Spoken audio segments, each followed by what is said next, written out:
സ്ഥാനാർത്ഥി വിവാദത്തിൽ സിപിഎം നേതാക്കൾക്കെതിരായി ഉയർന്നു വന്ന ആരോപണം ഗൗരവമുള്ളതാണെന്ന് ബിജെപി സംസ്ഥാന മുൻ അധ്യക്ഷൻ കെ സുരേന്ദ്രൻ.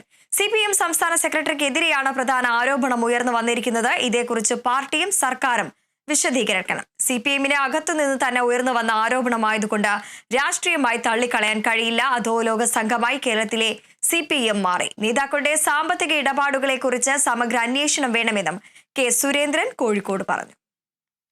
അതീവ ഗൗരവ സ്വഭാവമുള്ളതും കേരളത്തിലെ ജനങ്ങൾ നിജസ്ഥിതി മനസ്സിലാക്കേണ്ടതുമായിട്ടുള്ള വലിയൊരു ആരോപണമാണ് CPM-ന്റെ സംസ്ഥാന നേതൃത്വത്തിനെതിരെയും ഇടതു മന്ത്രിസഭയിലെ പല അംഗങ്ങൾക്കെതിരെയും ഇപ്പോൾ ഉയർന്നു വന്നിട്ടുണ്ട്. CPM-നകത്തുനിന്ന് തന്നെ വളരെ വ്യക്തമായ വിവരങ്ങൾ അടങ്ങിയ രേഖകൾ സഹിതമാണ് ഈ ആരോപണം പുറത്തു വന്നിരിക്കുന്നത്.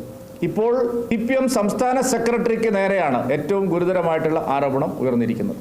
ഇത് കേരളത്തിലെ ജനങ്ങളോട് വിശദീകരിക്കാനുള്ള ബാധ്യത CPM-നും ഉണ്ട്, ഇടത് സർക്കാരിനും ഉണ്ട്.